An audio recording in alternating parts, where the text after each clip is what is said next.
Come on and shine, shine, shine. Las Vegas, shine your light on me. Welcome to Las Vegas Tonight with your award-winning host, Dale Davidson. Dale interviews fascinating guests from top-ranked celebrities to people just like you who have an important story to tell.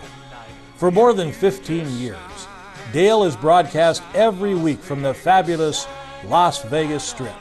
He finds the people who really make Las Vegas a one-of-a-kind city and lets the world know just what's happening in this remarkable town. You'll discover why 50 million people visit the entertainment capital of the world every year. Stay tuned for another exciting episode of Las Vegas Tonight. Welcome to Las Vegas Tonight. I'm your host, Dale Davidson. You're going to be so pleased you tuned in today. We have a very special guest. Her name is Kathleen Matrange. She's written a fascinating book. I mean, really a spiritual book and a scientific book all wrapped up into one. And there it is. It's called the Turin or Turin Shroud. And it's all about the famous Shroud of Turin. And we're going to go over everything having to do with the shroud and understand it from beginning to end. And before I introduce her formally, I want to read what's on the back of this book because I think it really explains why Kathleen wrote this book. Despite the efforts of many to discover its origin, the Shroud of Turin remains a mystery.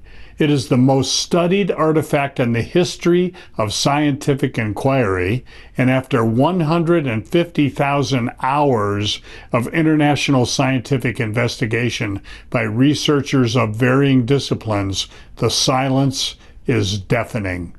There is no credible conclusion.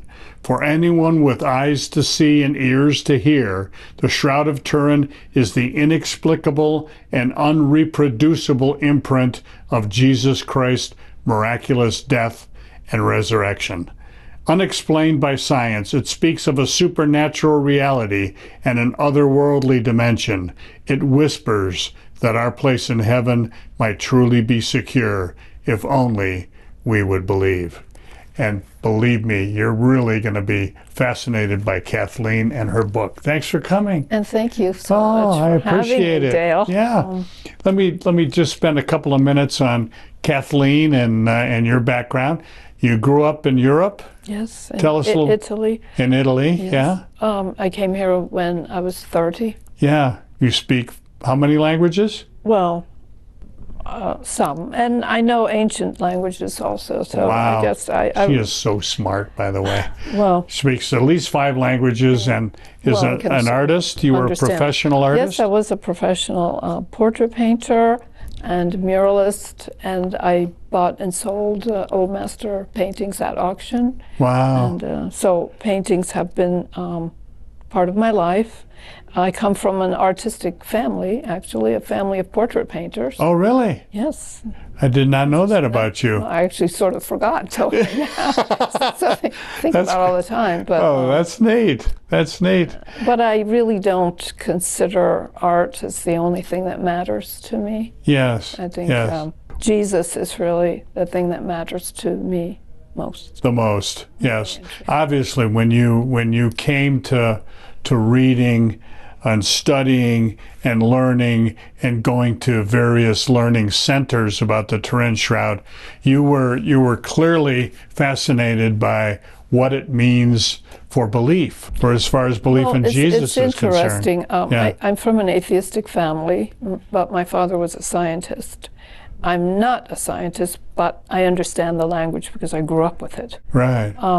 My father was quite the scoffer, but you see, when you grow up in Italy, everyone knows about the Shroud. It's just something that's a Yes, small because country. that's where it's located. And people do know about it. Yeah. And also, even though it's not a Catholic shroud, more Catholics know about it. A lot of Protestants really don't know. Don't know much about And that's it. Yeah. one reason I wrote this too. It would frustrate me that how could you, this is like a love letter from God. Yes. That if this proves that Jesus rose from the dead, then we're going up too. Yes. Yeah. Then everything in the Bible is true. Everything It all Jesus rests on said resurrection, doesn't is it? True. Yeah. Absolutely. Yeah. So let's talk a little bit about the proofs, because there are multiple proofs. Let's lead off with whatever you first want to discuss, and then we'll go from there. I've been fascinated by the book. I've read it from cover to cover, but I want you to tell the story as you would like to tell the story. First of all, I think I have to tell you that I came to belief in Jesus late, but being sort of from a scientific family, it occurred to me that this could only be some form of radiation, some otherworldly process that we really don't understand. I mean, there's just no way any relic could exist in the very good shape that it actually is for 2,000 years. Yes. I mean, the image is not smudged. If Christ had struggled to get out of the wrappings, you would not have. Which would have been tightly wrapped around the dead body. Well, and they used myrrh and different spices, and they're very sticky. Yeah. There's no way he could even get out of it. He had to go through it. Yes. There's no way you could unravel it. Having been exposed to this and heard about scoffing and all that kind of stuff that, scientific types said, oh, well, this. In 1988, a test was done with C14 testing, carbon-14 testing, which said that the shroud would date from 1260 to 1390. So a lot of people in the a fake. The scientific community, they were happy, dating. They were happy to just leave it at that. Oh, there's nothing to it. There's nothing truthful. But I began to read about the shroud, and I found that there are a lot of people, or scientists rather, there are over 150,000 man-hours of study by scientists in different disciplines who are all very well known in their fields. And they came up with a lot of these details that I wanted to speak about today. There are more really things that contrast the C14 testing than there are. I mean, the testing is just one thing, but we have so many other areas. And part of it is they cut edges from the edges of the shroud that have been handled a lot, and with carbon being left behind by humans, that sort of thing. Well, if we're going to talk about that, it's very interesting. First of all, a lot of people don't know this, but there have been tests with carbon-14 where living snails were determined to be 1,000 years old, and Egyptian mummy wrappings were 500 years old. Yes. So it's like anything else. Sometimes you have to redo the test. You can't. But everyone was very pleased to just glom onto this one result so they could wash their hands of the shroud and say, wow, it's not real. It's a fake. The shroud in its history was in 3 different fires. It was rescued every time. A lot of people don't know that. It was rescued every time, which is quite amazing. Even during my childhood, a carabiniere, which is like a policeman, risked his life to get it out of the fire.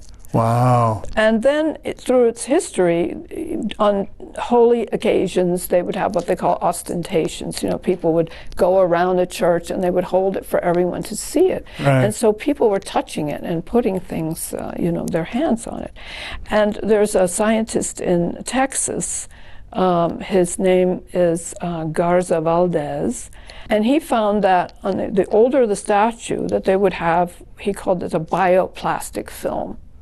So the idea, just crud from people's hands and that would stuff like that. But also just living, Oh, and that he thought that there were these invisible microorganisms that were actually living and pooping and eating and producing. So they would produce new carbon. Right. And that would, without, at the time of the C14 testing, nobody thought about the fires or even trying to see if this bioplastic coating were real.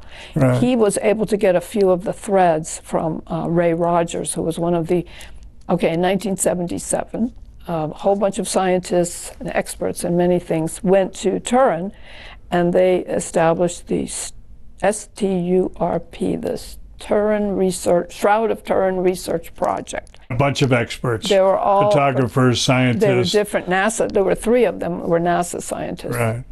They weren't all believers. A lot of them didn't believe. Some of them came to the Lord when they saw that the evidence really is irrefutable. Talk a little bit about the radiation, the theory that that he came through the cloth, Well, and that was as because I of the just said a moment ago, Yeah. there is no way that he could have come out of the cloth, of the Yeah. wrappings, because they used myrrh and different burial concoctions that were very sticky, that they would wrap the bodies. It sort of delayed putrefaction, so they wouldn't smell. Right. And so you could not unwrap. And the image would be smudged, but the image is perfect. It's Yeah. not smudged at all. Yes. So Jesus, and I believe it was Jesus, in many books you'll read the references, the man in the shroud, or the shroud man.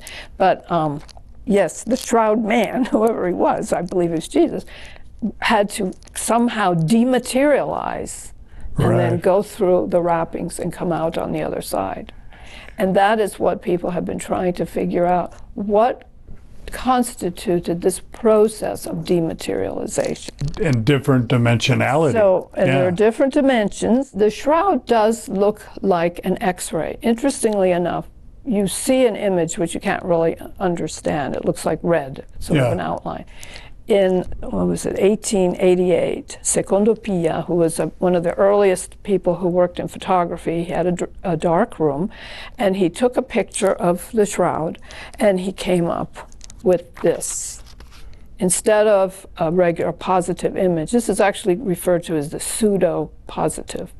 That It certainly looks like a negative. it does Yeah. look like a negative. Yeah. It also bears some similarity with MRIs or different things that, they're images that are made, through various processes that we'll talk about in a minute. The interesting thing is that when experts really look at the pseudo-positive, they found X-ray images of the roots of the upper teeth, Yeah. the metacarpal bones in the left hand, and also what are called pedicules of the vertebra. You know how you picture the vertebra? It's like this, and it has little Got tails. little things around it. Yeah, those little are hooks. pedicules. Yeah. And they're called pedicules, and they could be seen when they would examine the shroud, usually more with microscopes or lights or really intense Right. Right. ability. And with the scanning electron microscope, they could, and X-ray fluorescence, that's where they could see the teeth and the pedicules, etc. Right. The interesting thing about the shroud is it's really believed to be an encoded information system, which is superior to any of the things that they've, come up with. Explain what that means, because in today's terms, Well, encoding is used quite a bit. Encoding, yeah, Yeah. I was going to say, it's up there in Silicon Valley. The encoding is a sort of a big, I'm not a tech person per se, but I do understand what they're talking about, and Right. particularly when they say it's not like anything we've come up with yet. We can recognize it, but we can't take it apart and replicate it. Right. Which right. is a lot of what goes on with the shroud. People can recognize it, but they still can't quite get a hold of. Yes. The STURP people, the Shroud of Turin Research Project people, 3 of them were working at NASA. They were friends. They knew each other for a long time. Right. One is Raymond Rogers, John Jackson, Eric Jumper.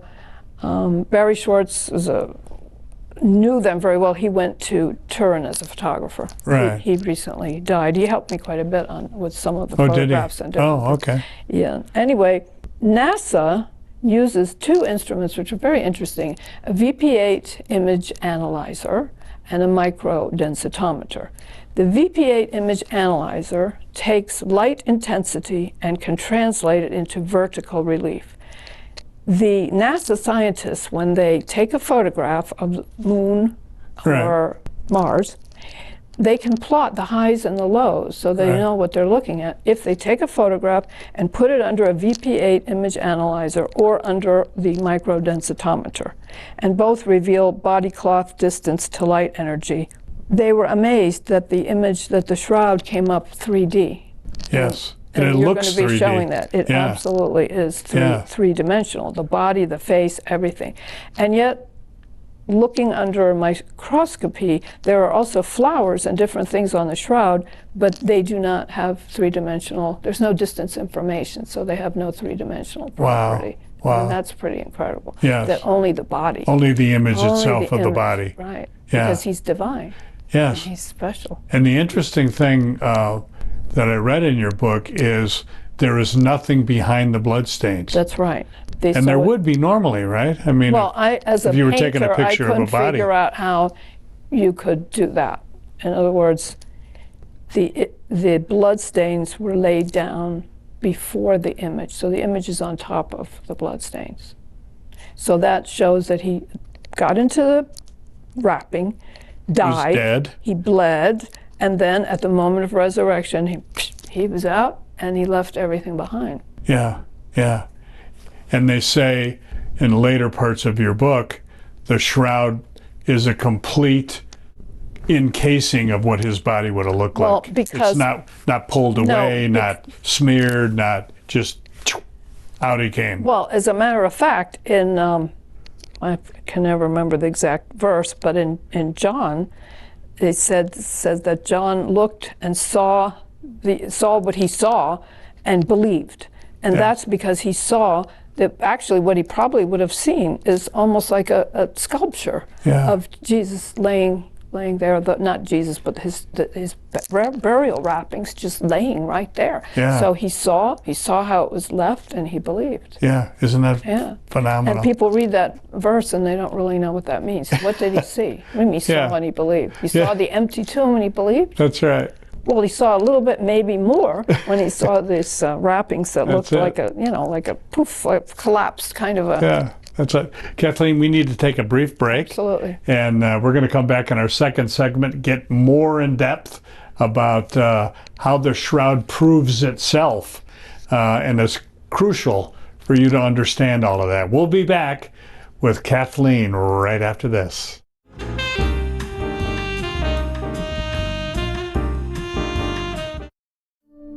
In the celebrated and grand tradition of the Jewish faith, the dignity and beauty of the human body is a venerated and noble conviction.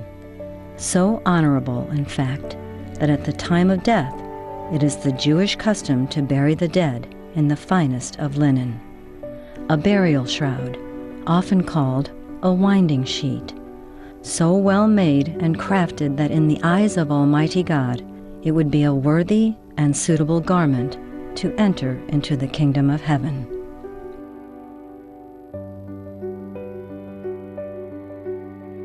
In the history of humankind, one burial shroud in particular stands out as the finest and most prominent. The Shroud of Turin is purported to be the burial cloth of Jesus Christ. It is the most researched icon in the history of the world. Revered, sometimes controversial, and mysterious, this winding sheet clearly shows the image of a crucified man. This shroud is so unique and so sacred, it has often been called the Holy Winding Sheet.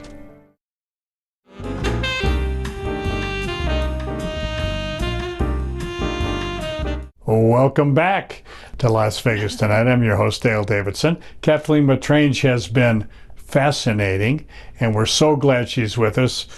She's written a great book called The Turin Shroud, or Turin Shroud, and it's all about the Shroud of Turin, obviously, and it explains in detail how Jesus Christ rose from the dead.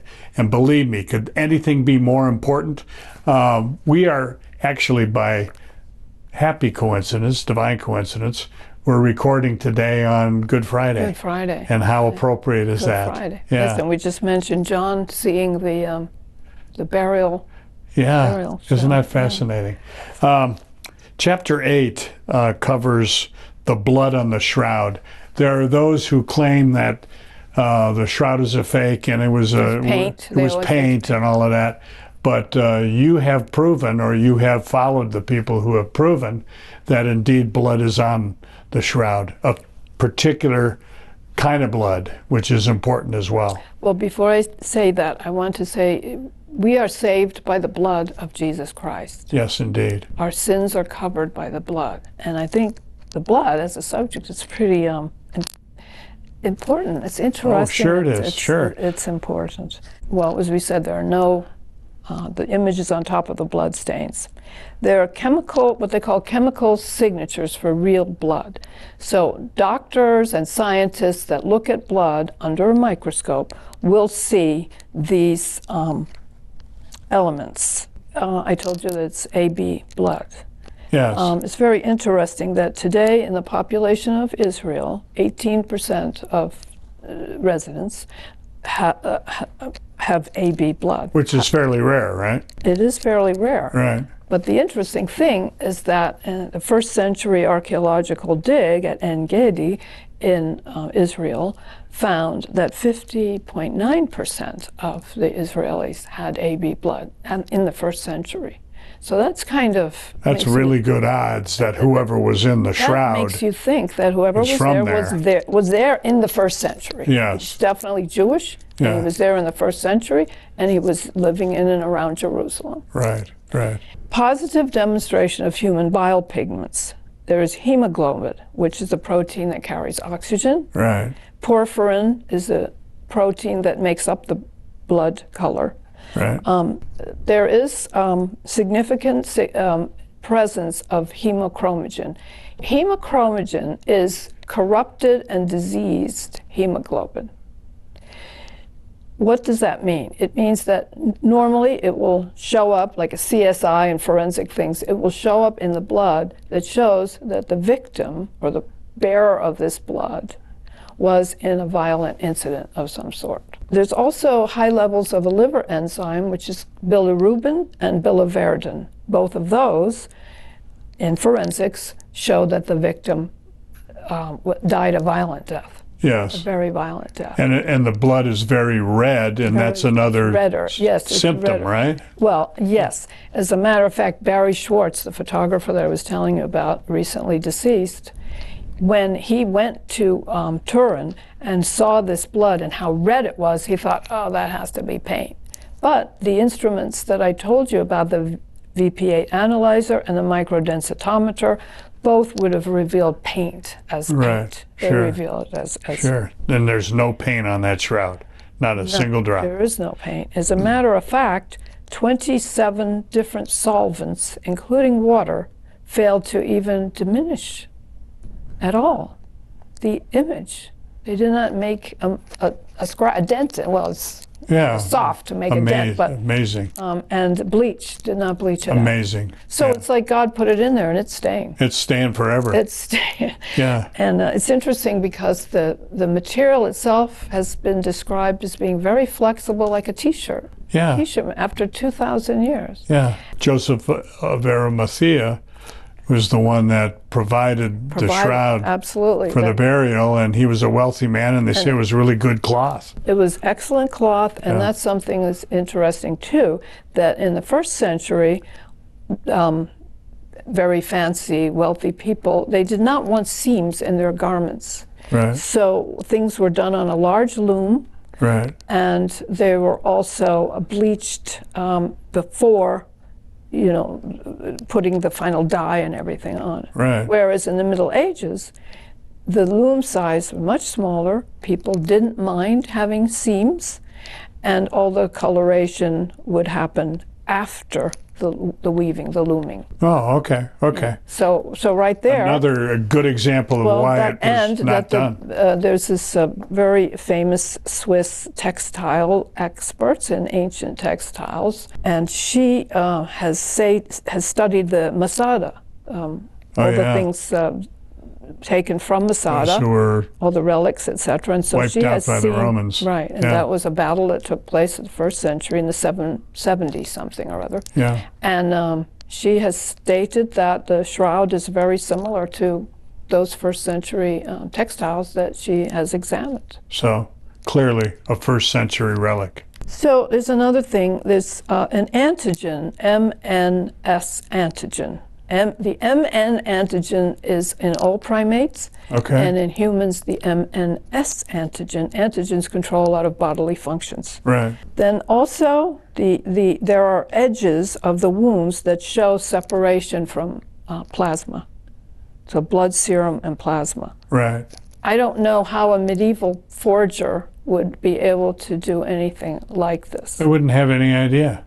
how to No, do first it. of all, they don't have microscopes. They had no microscopes. The microscope was invented in 1898. No, it's 1898 was one of the first microscopes. Oh, okay, okay. A guy named Robert Hooke, and then Anton Leeuwenhoek came 2 years after that. Oh, okay. Much later. Yeah, The much Middle Age. later. Yeah. So we're supposed to believe that there was this genius who said, well, I'm going to fake out the people in the 20th century, and I'm going to put all these different things in, but I don't have a microscope, but I know somehow where to put everything and make it show up, and then, people will believe, or they won't believe, because then they'll have the C14 testing and they'll throw out all my work.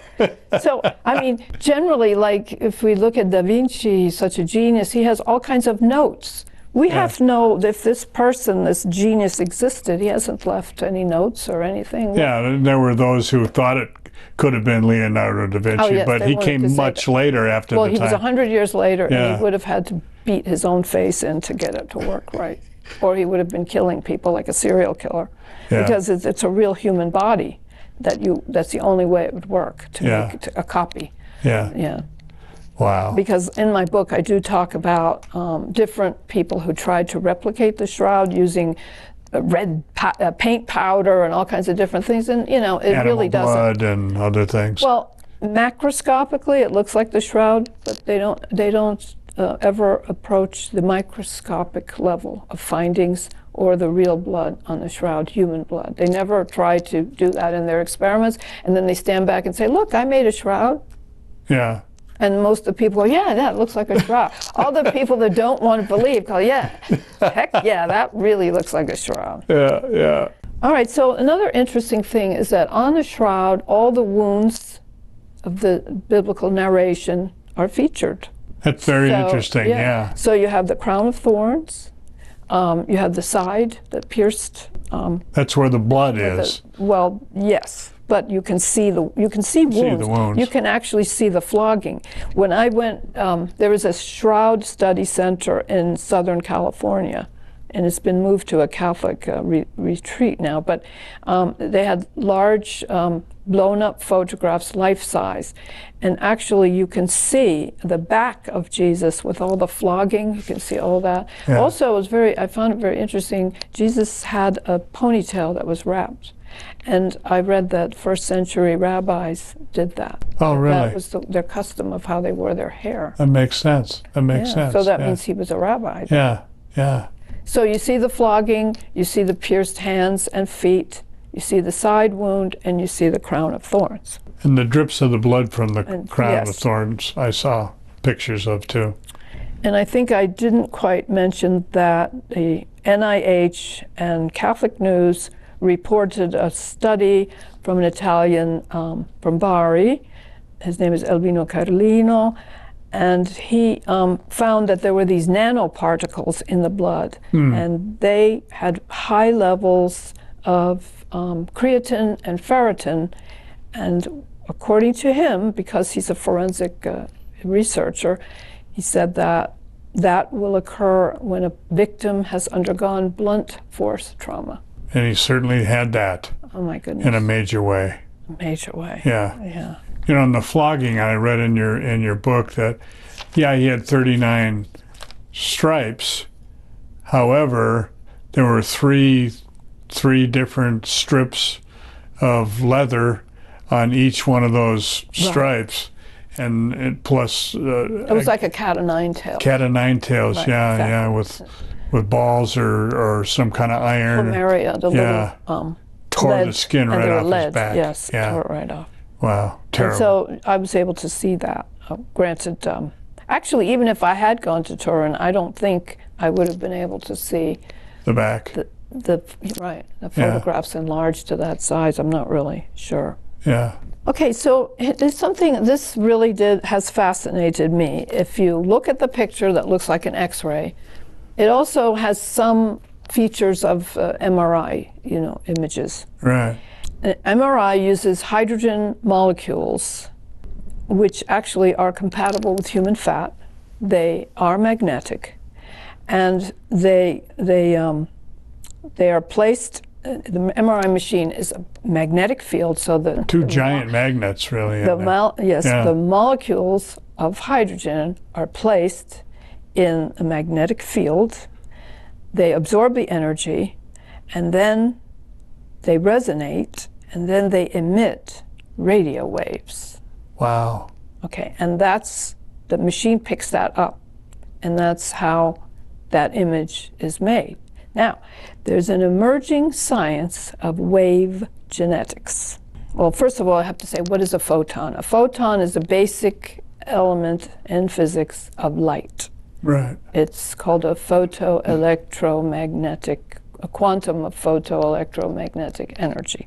So in wave genetics, photons are transmitted into radio waves through the human genome, through chromosomes. Wow. That according to this theory, certain chromosomes are called chromosome emitters, and they can emit photons that then create what they call bioholograms, which are the blueprint of all living things. We all have in ourselves a biohologram, and that is a blueprint for our existence. So a single cell would have all the aspects Yes. of a human being in it. That's right. Yeah. So one DNA molecule can form a 3D image. Wow. And, you know, if you're going to scoff about that, that's what cloning really is all about. Yeah. And there have been, 30 animals successfully cloned, and the NIH said that they successfully cloned a human embryo. And I do believe so far it's probably illegal. Now, there's stories that in China they have cloned human beings, but we don't know for sure. we don't know. Yeah. I don't yeah. know if they would ever let us know, Yeah. given how they were with COVID. Yeah. So. And tell us why that's important to the shroud. Why is it important? Because we're trying to find out the sources of energy that created, because researchers would very much like to be able to replicate the shroud perfectly. Yeah. Instead of all these kind of attempts that leave a lot to be desired. And once they did that, they could get to the source of and I want to talk about, we're going to take a brief break, and when we come back, I want to talk about the violent aspect of this, and why it would have been violent for him to come back into our dimension, and if Yes. I understand that right. But we're going to need to take a brief break, and when we come back with Kathleen Matrange, she's going to explain everything. We'll be right back.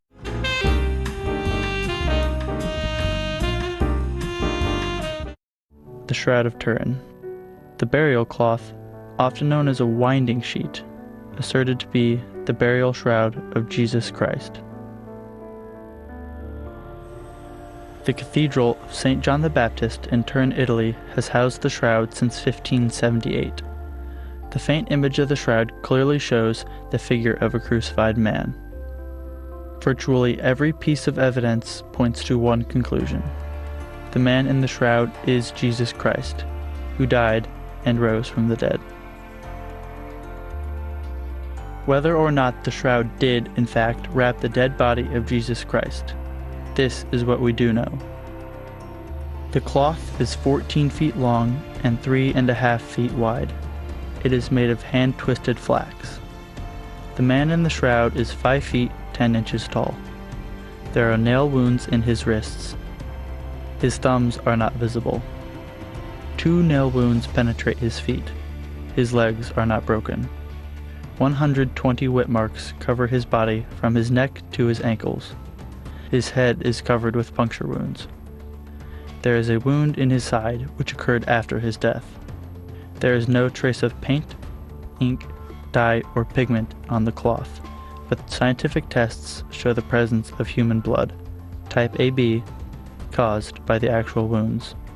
There are also no stains of decomposition. Those are the scientific facts.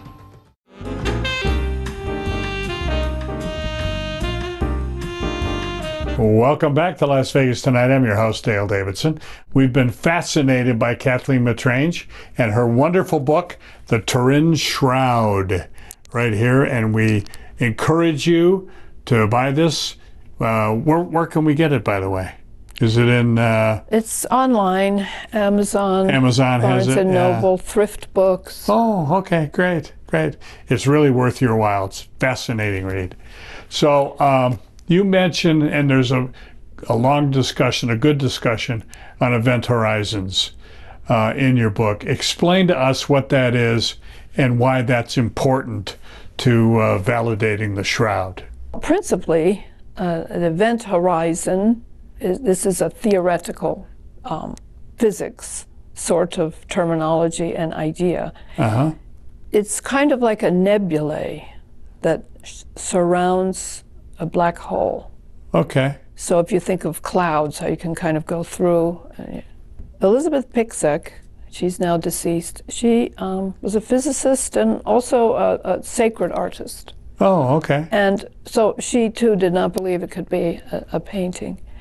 And she posited the theory that we spoke of just a bit about how the back of the shroud is not flat. Right. She was the one who said she thought that he was suspended in space between two of these event horizons, and that in the process of resurrection, the energy from Christ's body came out of his body and hit the shroud fabric and printed this image.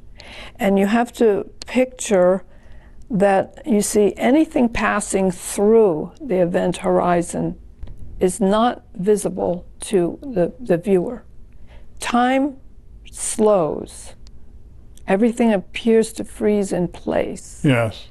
And gravity warps time and space.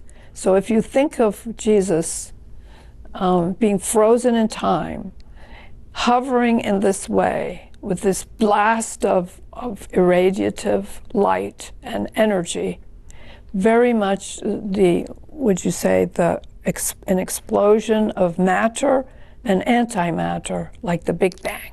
Yeah. So that in that moment... Great force. Great force, yeah. Right? Like the Big Bang. Yeah. Almost an explosion and truly violent. Truly violent. And that's what we want to get to, because this is something, it's my own theory, but I kind of like it. I do too. I've heard you explain it. All right, so speaking of event horizons, they surround black holes. A black hole it sort of will suck everything into it. Yeah, that's what they say. Right. It pulls everything into its center. Now, we know that heaven is in another dimension. We don't really know how to get there. Physics has posited that there are anywhere from 10 to 11 other dimensions. This verse from Luke 16, it says, "The kingdom is preached and everyone enters it violently." Now that's ancient Greek. It's a softer English version, everyone is pressed into it. I would think this is the physics of singularity. When Mary Magdalene sees Jesus and he says, "Don't touch me," I'm wondering if because I have not yet ascended to the Father. I have not yet ascended to the Father. Yeah, I remember that. Yeah. Thank you. I'm wondering if not just black holes, or if is the black hole an entrance to a different dimension, but perhaps going from one dimension, one is pulled so violently that you could be destroyed. And so perhaps he was telling Mary Magdalene, "Don't touch me, because even if you touched me, I'm not yet," he's sort of between dimensions, and that she could have just been pulled to her destruction, her total destruction. And it wasn't, obviously she wasn't. I was wondering what that meant, and that explains why he would say that. I know, you always wonder, why would he say that? Why would he say, "Don't touch me"? Yeah. He was a very loving person. He never told anybody not to touch him. Yeah. So I just got that feeling when I saw this verse, and knowing about dimensions and singularity and all that, I thought, wow, I wonder if that's what's crazy. Going on here. Yeah. And they couldn't recognize him. Yeah. Nobody recognized him. Yeah. Well, maybe explain that. Yeah. He's under a process of dematerialization. Yeah. So his face could have been warped somehow. Exactly. He's different. He's dematerializing. He's slowly decomposing and getting ready to be able to be sucked into the next dimension. Isn't that something? Isn't it? And talk a little bit about the flowers and things that they found on the shroud itself, which really point to how real this whole entire thing is. All right. So there is a field of study called palynology. where pollen grains and microscopic organisms are studied under microscopes, which of course medieval didn't exist. the medieval forager, they did not have access to anything like that. These pollens that were found, one is Max Frey was a Swiss criminologist who obviously examined pollens a lot. That's what, when you watch CSI or NCIS or Bones or whatever, when they're in the lab and they're saying, oh, well, this person died over here, or whatever, that you can do the same thing with the Shroud of Turin. You can determine by these pollens where it's been and where its origin might have been. So Max Frey found 13 species of halophytes, which are little microorganisms that grow specifically in the Negev and the Dead Sea area. Yeah, and only there. Well, mostly there. Okay. I don't know if it's only there. Yeah. But they also discovered flowers, chrysanthemum, bean caper, lilies, and rock rose. And these flowers, bits of flowers and bits of pollen, were found on the shroud. However, they do not have any three-dimensional properties because there's no distance information, which is pretty interesting. And two other researchers, Uri Baruch and Avinoam Danin, who live in Israel, said that these particular flowers only bloom in March and April in the area in and around Jerusalem. And Max Frey said, this is a quote, if I can get it right, "I can affirm without fear of being proven wrong that this cloth was in Jerusalem 2,000 years ago." Wow. I know. That does it, does it? Yeah, that did it for me, reading that one. Really, yes, Yeah. definitely. Yeah. Then, of course, there's also, with scanning electron microscopes, they also could find bits of calcium limestone, aragonite limestone, and researchers found this particular type of limestone in the purported tomb of Jesus, because there's some argumentation about which was the real tomb. But And the limestone is only found in that area. yes, the crystalline structure of all stones is related to where its origin is, where it's Right, been sure. deposited. So there again, this forensic thing you can kind of figure out according to that limestone or bits or whatever they have, they can kind of tell where it may have come from. Yeah. And so there again, this points to an origin from Jerusalem, Israel, Isn't and that possibly amazing? even the tomb itself. Yeah, yeah. That's astonishing to me. It is. I think it is. It really is. The blood proteins were also only on the colored fibers. They were not on the unmarked or unimaged fibers. Why is that important? Well, it's very important because the blood shows the life of Jesus, and a material could be anything. Yes. I mean, and the other thing that you mention in the book is the fibers are covered 360 degrees. yes. And every Well, attempt, they're actually fibrils. So this is really interesting. First of all the fibers are a little splintered. They look like they underwent an explosion. There are hundreds of fibers that make up the shroud. right. But the outermost, what they call fibrils, are the only ones that have the image. All the other fibers have no image. If you cut it, they're just totally clean. Yeah, right. And to be able to encode these tiny fibrils at 360 degrees without dropping, if it's paint, you would have a mess. You would have It would go through you or would have whatever, to yeah. wipe it and do all that kind Yeah, of stuff. But yeah. there's no such thing. That's fascinating. I mean, that really is. And no one can really explain that. Yeah. And no one can explain how you get a three-dimensional image from such a superficial coating of color.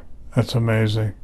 Yeah. So, in summary, which is, hard to do, there's so much going on here, but I've left out so many things. I know you I have. really didn't know how much. So that's why you need to buy this book. Absolutely. do it right Please away. buy the book.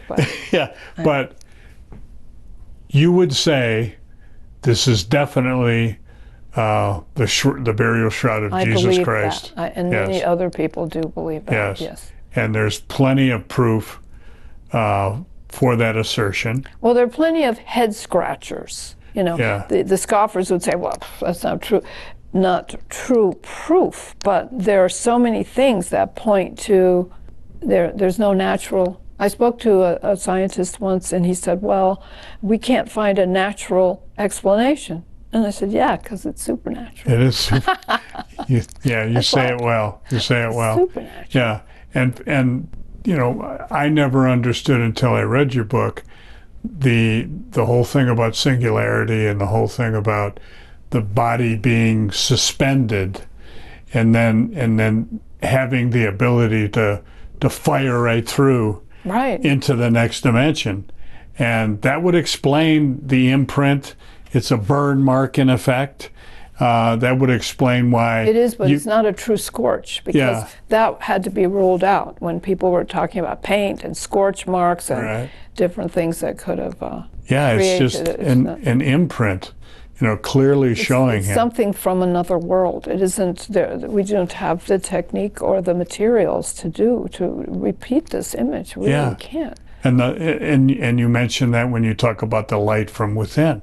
That's right. Not only, you know, is light critically important in the Bible, but you know what you're saying is this is, and a scientist that you had interviewed said this is a light source that we have never seen before. From a dimension we know not of. Yes, absolutely. Which really does explain it. And the same with the X-ray. They also determined that it's like an X-ray, it looks like an X-ray, but it's not anything that we can actually recognize or repeat. Yes.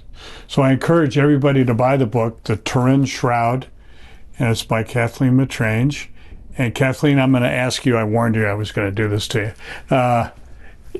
Jesus Christ is clearly very, very important to you, and you've done an awful lot of research to prove the shroud. I spent 5 years. 5 years. But that isn't exactly true, because for 10 years I had a notebook, and every time I would run into articles on the shroud, I just write things down, and I didn't have any thought of writing a book. I just wanted to use it in evangelism, to say to people, well, do you know about this shroud? And to kind of talk the way we have spoken today, to say that here is this mystery, which is as much a mystery as Jesus, and the way he saved us from our sin and wanted us to go home and wanted to love us. That is such a mystery, and this is a mystery too, but it's one that's tangible. It is. It's wonderful. If you wouldn't mind taking a couple of minutes, that's your camera right over here. You see it? I do. Address the audience on that camera, and please tell people why Jesus is so important to you, and if you don't know Jesus, how you can go about getting to know him. I don't really know how to talk about my faith. I have to admit that. Because I'm very shy and I don't really talk about what I think. I don't share that easily. However, I would have to say that every day I spend a good 2 hours every morning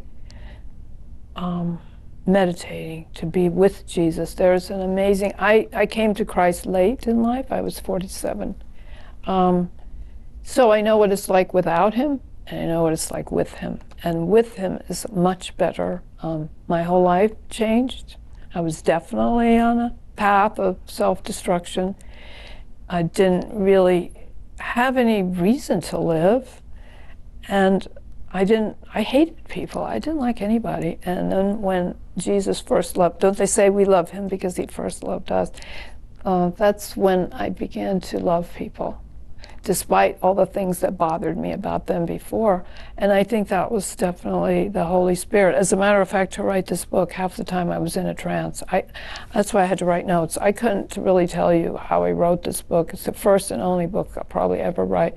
And it was just, I felt someone else made me write this book. Ooh. But that's true. And I figure this is a show I might actually be able to get away with telling that, but it's the truth. And that's the companionship.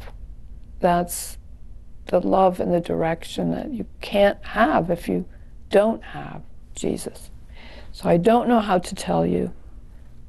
All you can do is invite him into your heart. Tell him you're sorry for the way you've behaved toward him and toward others, and maybe even destroying your own life, and ask him to forgive you, and ask him to prove himself that he exists, and he will. Thank you. Thank you. Wow. Kathleen, it's been such an honor having you on the show. I can't tell you how pleased I am to finally get you on. Thank you very much. And to talk about the Shroud. I've never run across anyone who knows as much about the Shroud as you do. And it's been a very, very worthwhile thing for you to do. And we thank you so much. God bless you. Thank you. Thank you very much. Kathleen Matrange is her name. The book is The Turin Shroud. You can get it on Amazon. Please buy it and spread it around. I bought one for my brother, and I'm sending that off to him too, because he's a seeker. He's wondering about Jesus and the import of the shroud, and you explain it very, very well in a scientific and spiritual fashion. Wow. Thank you so much for watching. And as I try to remember to say each and every episode of Las Vegas Tonight, when it comes to our Lord and Savior, Jesus Christ, please walk with him. God bless you. From the manger to the hill, silent prayers and voices still, miracles and walk upon the sea, love and grace for you and me.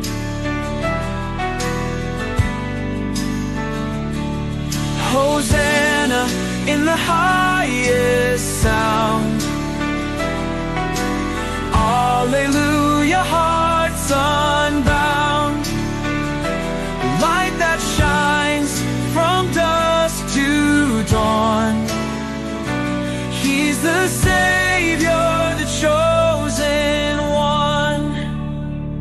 Hear the whispers in the night, guiding us from dark to light. Every soul that's lost and found, in his love we're safe and sound.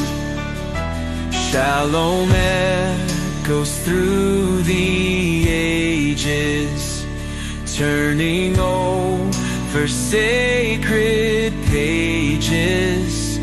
From the cross to empty tomb, life reborn, dispelling gloom. Hosanna in the highest sound, Alleluia, hearts unbound, light that shines from dusk to dawn. He's the Savior, the chosen one. Restore us, Lord, let your face shine. In Jesus Christ, the sacred sign. Through the veil, his image clear, revealing love that draws us near. The tomb yields life, the dead arise, born again beyond the skies. In his face, salvation's glow. Through him, the hope of life will flow.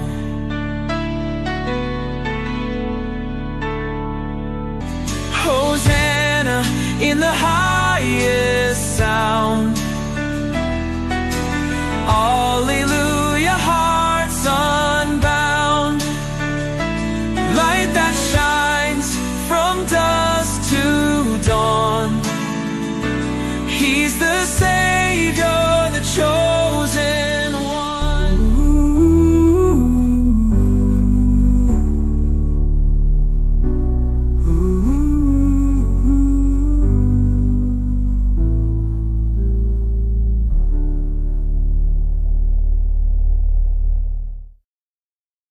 Alpha and Omega. You have no beginning, you have no end. Before the foundation of the world, you chose me, adopted as your child through your Son, Jesus Christ. I deserved death, yet you showed me grace. I deserve your wrath, yet you demonstrate love. My God, this whole world may fail, but you remain the same. The love of an everlasting God is my firm foundation. Whom shall I fear? Everything here on earth will fade away, but your promises will never. The love of an everlasting God is my hope. No one can take it away. I am yours, my Lord. You chose me, my everlasting God.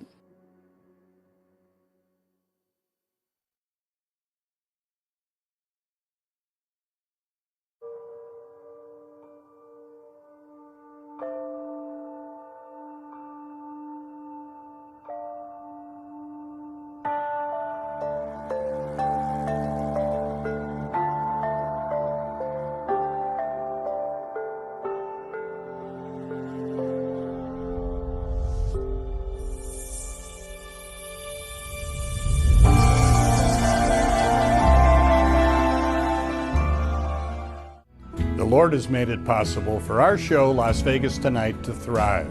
We've produced well over 300 episodes telling the remarkable stories of Christians who have set out to change the world for the better. It's my honor to lead this ministry.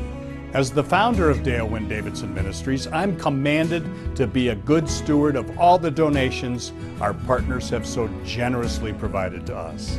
As you can imagine, it takes a great deal of money to keep this program on the air in the United States and around the world. Please prayerfully consider making a one-time donation or becoming a monthly partner of Dale Wynne Davidson Ministries. Just go to vegassaints.org and select Make a Donation, or send your check or money order made out to Dale Wynne Davidson Ministries, 9030 West Sahara Avenue, number 255, Las Vegas, Nevada 89117. For more information, call 702-480-3989. Thank you, and God bless you. Come on and shine, shine, shine. Las Vegas, shine your light on me. You've been watching Las Vegas Tonight with your host, Dale Davidson. We hope you've enjoyed this edition of our show. We so appreciate your loyalty to our program. To keep Las Vegas Tonight on the air, please go to our website, vegassaints.org, and click the Donate button. To send a check or money order, please make it out to Dale Wynne Davidson Ministries and mail it to 9030 West Sahara Avenue, Suite 255, Las Vegas, Nevada 89117. To suggest a guest to appear on the show or any other suggestions or questions, write to Dale at dalewdavidson@yahoo.com or call him at 702-480-3989. Shine, Las Vegas.